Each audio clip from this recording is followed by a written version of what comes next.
Welcome friends. অবশেষে দীর্ঘ প্রতীক্ষার অবসান হতে চলেছে। সুপ্রিম কোর্টে স্পেশাল বেঞ্চ গঠন হলো। রাজ্য সরকারি কর্মচারী, শিক্ষক, পেনশন হোল্ডারদের জন্য আগামী 6 মে সুপ্রিম কোর্টে ভাগ্য নির্ধারণ হতে চলেছে। কি ঘটতে চলেছে সেদিন? কেন সুপ্রিম কোর্টের এই শুনানি এত গুরুত্বপূর্ণ? মূল যে আপডেট সেটা আলোচনা করব, সঙ্গে থাকুন। সমস্ত সরকারি কর্মচারী, শিক্ষক, শিক্ষিকা এবং পেনশন হোল্ডারগণ, আপনারা জানেন যে দীর্ঘদিন ধরে সুপ্রিম কোর্টে এই মামলা ঝুলে রয়েছে। এবারে সব থেকে যেটা বড় খবর হলো, এই গুরুত্বপূর্ণ মামলা শুনানির জন্য বিশেষ বেঞ্চ গঠন হয়েছে। স্পেশাল বেঞ্চ গঠন করেছে দেশের সর্বোচ্চ আদালত এবং মাননীয় বিচারপতি সঞ্জয় কারোল এবং মাননীয় বিচারপতি প্রশান্ত কুমার মিশ্রের বেঞ্চে আগামী 6 মে 2026 মঙ্গলবার বিকেল 3টে এই মামলা শুনানি হবে। যখন ঠিক ঘড়ির কাঁটা 3টেই পৌঁছাবে, 3টে ছবে, তখন এই মামলার শুনানি হবে।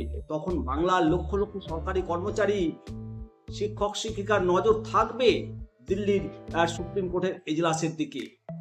এবারের শুনানি কেন অন্যবারের থেকে আলাদা সেটা জানতে হবে। মূলত রাজ্য সরকারের করা মডিফিকেশন অ্যাপ্লিকেশন সহ মোট 6টি ডিএ সংক্রান্ত মামলা সেদিন শোনা হবে। অপরদিকে আর্থিক ভবিষ্যৎ, শিক্ষক, সরকারি কর্মচারী এবং পেনশন হোল্ডারদের বকেয়া ডিএ সম্পূর্ণরূপে আদায় হবে কিনা সেটা অনেকটাই নির্ভর করছে এই বেঞ্চের পর্যবেক্ষণের ওপর। অর্থাৎ 6 মে বিকেল ঠিক 3টের সময় এক ঐতিহাসিক মুহূর্ত। আমাদের সরকারি কর্মচারী, শিক্ষকদের দীর্ঘ যে প্রতীক্ষার, সেই প্রতীক্ষার অবসান ঘটবে কিনা সেদিন জানতে পারবো।